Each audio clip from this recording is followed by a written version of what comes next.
to the Retirement with and On Purpose podcast. I'm your host, Trevor Lawson, and this show is all about helping you not just reach retirement, but truly thrive in it. You've put in the work, now let's make sure you can enjoy every moment to the fullest. Today's episode is all about the financial risk to retirement. So that is looking at the financial threats to our retirement well-being. There's a lot of these potential risks. If you go on Google and look up financial risk to retirement, you'll get any number of different risk factors. I'm going to try to capture 5 of those today and offer up potential solutions for combating them. And these 5 will encompass some of the other ancillary risks that you may find that are not mentioned today, but some of the planning tools and strategies offered will be effective ways to plan for some of these other ancillary risks that maybe I don't call out by name today. Okay, so first and foremost, one that was very prevalent back in 2022, coming out of COVID, is inflation. And that is essentially just the risk of the price of goods and services outpacing the growth of our money. So if you think about the cost of groceries, that was one that was very, again, prevalent a couple years ago. And the cost of groceries not necessarily keeping up with how quickly our savings is growing, or how much of a raise we're getting at work. If that happens, then the purchasing power of our dollar starts to decline over time. So let's take a real life example. A lot of folks may have a very logical thought. I'm retiring. I'm going to move all of my investments into my savings account. And by doing that, I know, hey, my money is not at the risk of the market. It's protected on paper. So I don't have to worry about opening up a statement and seeing my balance decline over time. That is true from the standpoint that you're right. Your dollar value on paper is unlikely to decline over time. The tricky thing is, though, the historical rate of inflation has hovered around 3% historically. And so if the cost of goods and services is growing by roughly 3%, and you're earning maybe 0.5%, if you're lucky, on your checking and savings account, there's this widening gap of how much things are costing is growing by and how little your actual savings is growing by. So what that creates is this decline in purchasing power, making it so that $5,000 in today's money is only able to buy you the equivalent of, say, $2,000 or $3,000 in 10, 15, 20-year money. So inflation is something to certainly be aware of, and a solution to consider for that is just making sure that we keep some monies invested in investments or investment vehicles that can earn more than the historical inflation rate. By doing that, we are putting ourselves in a position to be able to maintain the purchasing power of our dollars and help increase the likelihood that we're able to maintain our current standard of living. So risk number 1, inflation.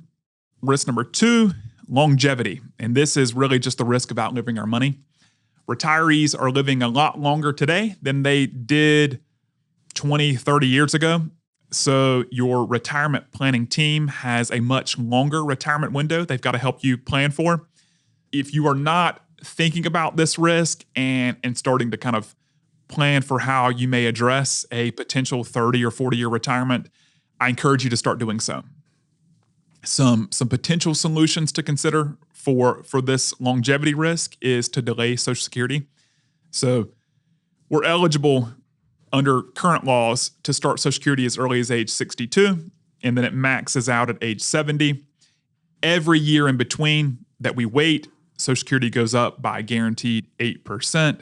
So one way to potentially combat the risk of outliving our money in this longevity risk is to delay Social Security for a couple of years. Another potential solution is to create a source of guaranteed income. Pensions used to be much more prevalent. Now that they're becoming less available for retirees, more folks are considering, ways to create that source of guaranteed income that pensions used to provide. And one way to do so is annuities. Annuities it can be a big kind of scary word that carries a lot of negative connotations with it. So we can attempt to tackle an episode later just on annuities and what they're all about. But there are some annuities that contractually guarantee lifetime income to the account owner. And that could be a potential consideration for protecting against outliving our money. Thirdly, taxes, and frankly, the risk of taxes going up over time. In my professional opinion, based on the amount of debt that we're carrying as a country, there's a very real likelihood that taxes will have to go up over time to help kind of combat some of this debt. And the risk that presents to the retiree is, hey, let's say, we've got our 401k and our 401k is all pre-tax. And that's all the more reason why this is a very, very real risk for today's retirees. Most of us are saving in a pre-tax 401k, which essentially means, we're saving, we're investing. The money we're putting in the 401k now is saving us money on taxes. But when we take that money out in retirement, we'll have to pay the taxes at that time. So if we think about kind of that pre-tax 401k, someone's retired and you're drawing down on your 401k to meet your income needs. So let's just use 100,000 as a round easy number. Let's say we need 100,000 of income after tax to support our income needs. So in this example, tax rates go from 20% to 25%. If tax rates are 20%, we've essentially got to take out 120,000 from our 401k, give or take, in efforts to net 100,000 of income. So 20,000 goes to taxes, 100,000 is after tax money available for our income. Well, if taxes go from 20 to 25%, in that same example, we instead have to take out 125,000, sending 25,000 to taxes and leaving us that 100,000 for income. If that happens, you can see that while that's only a $5,000 difference, when we compound that over time, that can lead our 401k to get exhausted that much quicker. So some potential considerations for planning for a potential tax rate increase in retirement is diversifying our future income sources now.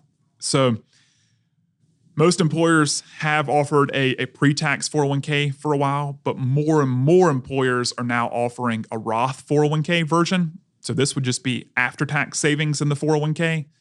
It could be worth considering maybe splitting your contributions between pre-tax and the Roth after-tax option if your employer offers it, and or a Roth IRA if you're eligible based on income. And then Roth conversions for some folks. So this has become kind of a big buzzword in the financial kind of planning community in anticipation of potentially tax rates going up over time. Some folks are considering moving money from their pre-tax account to an after-tax Roth account and paying the taxes now on what could be hypothetically lower tax rates today. This could be worth considering. It's important to connect with your tax advisor before doing these conversions. There's a lot of nuances that are important to consider, but nonetheless, it could be something to consider to help prepare for a future tax rate increase. And then lastly, another way you can kind of diversify your future income from a tax standpoint is just saving in a traditional brokerage account. So that's just a traditional investment account comprised of stocks, bonds, mutual funds, anything that you want to invest in really, but you're kind of paying the taxes as you go. And by doing that, you're setting yourself up to be able to access that money potentially free and clear of taxes down the road since you're paying taxes along the way. The fourth financial risk to our retirement well-being is healthcare, and I'm going to group long-term care in with healthcare, even though they're two separate risks. Healthcare and long-term care are critically important to plan for in preparation for retirement. These could easily be your biggest expense in retirement, and be the biggest threat to your retirement savings over time. So our friends at Fidelity create a retiree healthcare cost estimate every year, and their 2024 estimate found that a 65-year-old retiring today could expect to spend roughly $165,000 on healthcare in retirement. So that's an individual. If you take a couple, you're going to essentially double that number. That's a big chunk of change in retirement. So adding kind of to that concern, that same article found that 50% of Americans approaching retirement expect to feel overwhelmed or confused about selecting Medicare coverage. That's a significant problem, considering every 65-year-old who's not working is required to go on Medicare for health insurance in the United States. And the fact that 1 in 2 Americans is feeling overwhelmed by making their Medicare selection is all the more concerning. So a potential solution for healthcare and making sure that you are as well planned as possible for these future healthcare costs are consulting with a Medicare expert as you're making your Medicare selections. There's a lot of folks out there that are very good at Medicare and can help you make sure you find the plan that's right for you and your family. And then long-term care, which in essence is a range of services and support that helps people with chronic illnesses or disabilities live independently and safely. That's a technical definition. The cost of long-term care it can be astronomical if we don't plan for it on the front end. And so we'll do a future episode, certainly on long-term care, where we really define it and talk about the risk and how people today are planning for it. But for purposes of this episode, just know that long-term care is a very prominent risk factor for retirees, and a potential solution for combating it is long-term care insurance or other long-term care solutions to help kind of shift that risk away from your retirement savings to a long-term care company or solution. Lastly, stock market risk. So this is really the risk of your retirement savings going down with the market. If we go back to the example I used in the inflation scenario, where the retiree retires, moves their retirement nest egg from their 401k or investment portfolio to their checking or savings account. The good thing about that approach is you have completely taken stock market risk off the table. So the likelihood that you'll get future statements that show your balance declining is slim to none.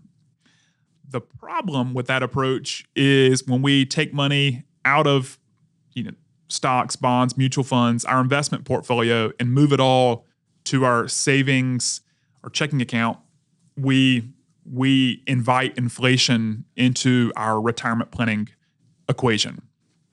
What is oftentimes helpful to think through and really helps retirees psychologically wrap their mind around not only finding a way to combat inflation, but also stock market risk, is to take the bucket approach or bucket strategy to retirement planning. And that's essentially, rather than having all of our money, say, in our 401k or our checking or savings account, we start to carve out a couple of different, maybe 2 to 3 buckets for retirement, where bucket 1 is comprised of very conservative investments that aren't designed to fluctuate with the market. And that's the account that we're going to draw down first in retirement. By doing that, we've kind of taken stock market risk off the table for the monies that we are relying on right away in retirement. Now, bucket 2 and or bucket 3 is still invested and invested in a way that can grow more than inflation over time. And so the price we have to pay for that growth is the acceptance of volatility and knowing that account is going to go up and down with the market, but over time has a much better likelihood of keeping up with and even exceeding the historical rate of inflation versus, say, a traditional savings or checking account. So we invest some of our retirement savings in an account that is designed to grow more over time, but we're not relying on that bucket for retirement income early on. By doing that, we're essentially really buying ourselves time for the market to kind of ebb and flow, but hopefully grow over time. And that growth can help replace the savings that we're exhausting early on in retirement from bucket one. So that's it for today's episode, where I've kind of highlighted 5 key financial risks to our retirement and some potential solutions and tools to help navigate those risks. Until next time, stay well, and I'll look forward to being with you again soon. Thanks for tuning in to the Retirement with and On Purpose podcast. I hope you're walking away with new ideas and a fresh perspective on how to make the most of your retirement journey. And remember, retirement isn't the end. It's your time to live with purpose. Until next time, I'm Trevor Lawson. Here's to a fulfilling and thriving retirement.